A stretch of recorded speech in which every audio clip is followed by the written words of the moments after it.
Okay, so let's look at a function here. And let's look at a couple ones. Let's look at one where you have something which, quote, fails the vertical line test, right? This function here. But we want to understand why that, or why this is not a function. Now, basically what happens is you have one x value, or one input, which is resulting in two outputs, 4 and -3. And what we spoke about yesterday is that idea of the car and the gas pedal, where a certain amount of pressure should result in a certain amount of miles per hour. So if we're looking at like pounds of pressure that you put on the gas pedal, let's just say, right? You got a fast car. If you're putting 3 pounds of pressure, or we'll use different numbers here. If you're putting 10 pounds of pressure on your gas pedal and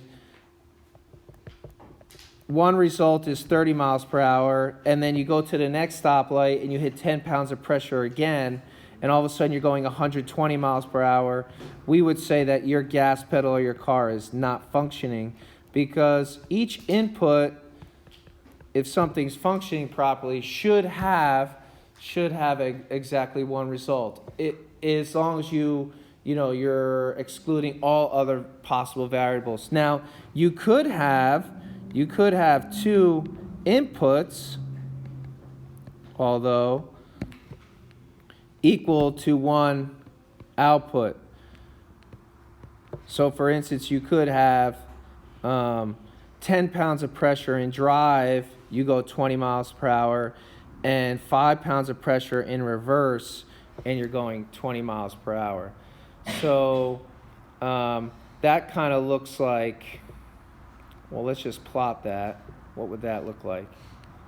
So your result is 20. So at 5 and 10. So let's say at 5 you have 20. This is your 5. And at 10, you have 20.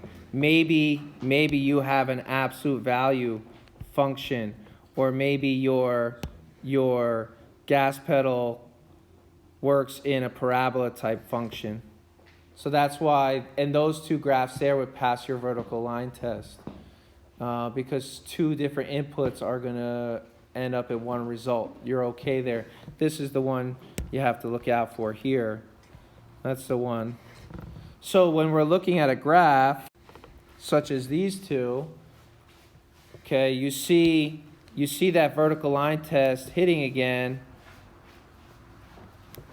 where you have an input of, let's say, 1 for x, resulting in 3 different, so your input is 1, and in this case maybe it's 1.5 for y, maybe this is a -1 and you have a -3. You have one input that has a result of three outputs. This is not a function. We're just identifying functions here. Here, I like this one, brought this one up. Although you are intersecting 2 points at this vertical line test, this open circle tells you that the line stops here. We're not going to include, let's say y is +1 here. We're not going to include y equal to 1 as a result. We're going to leave it open. So if you have a vertical line test, like for instance here, and you have 2 points on top of each other, but one is open, this open circle is excluding that from the graph. So actually this would in fact be a function. This is good. This is good to go.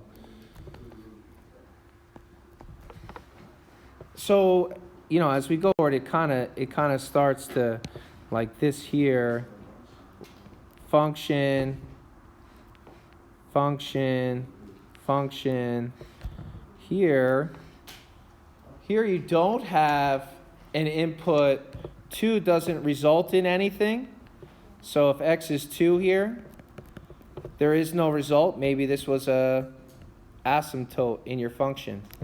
Maybe that's a part of your function that is not included. I like that. Circle, that's an easy fail on a vertical line test. That's an easy fail there. Not a function. And then a couple more. This one was pretty advanced, but you're looking for, I have two closed circles right on top of each other. So it's telling me that at 0, when x is 0, y can be 1 or 4. And if we come up with our input-output, domain and range circles, we see that we have one input equaling 2 outputs. This is not a function here, not a function. Although here, good here, good here, good here, function. You're just basically looking for any case where one input will equal 2 outputs, and in those cases, that equation is not a function.